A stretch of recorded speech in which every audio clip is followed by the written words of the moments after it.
ცირო პროვოკაციები იგეგმებოდა. ეს არის შეგნებულად გაკეთებული, რომ ჩაშლილიყო ქართული ოცნების ეს კონფერენცია და კიდევაც ჩაიშალა. თორემ აბა შეიკითხეთ ნებისმიერ ადამიანს, ჩემ წინამდე თუ მოდიან. არა.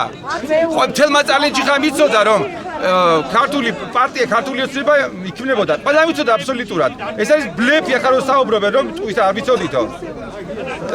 თქვენ რომ მიზან მიმართული იყო, ვისგან მიმართებოდა და ვინ იყო ის ხალხი, ვინც ჩაშალა დღეს ეს კონფერენცია? აქ იყო მე საერთოდ გაოცებული ვარ, ესეთი ხალხი მოვიდა დღეს ამ კონფერენციაზე.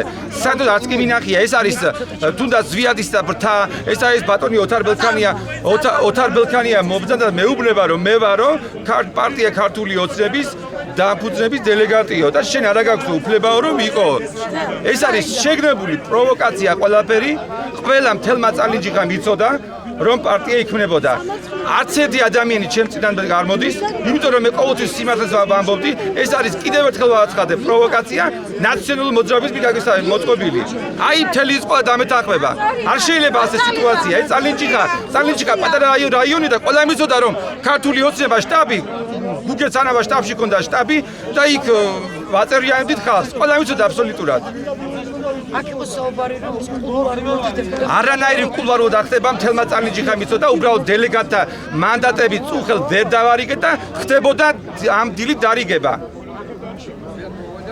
ესე იგი თქვენი კანდიდატურა ერთადერთი იქნება, რომელსაც განიხილავს. მე არ ვიცი, იყოს მეორეც იყოს, მაგრამ ნახოთ. იყოს მეორე, მესამე, მეოთხე, მეხუთე, არ არის პრობლემა.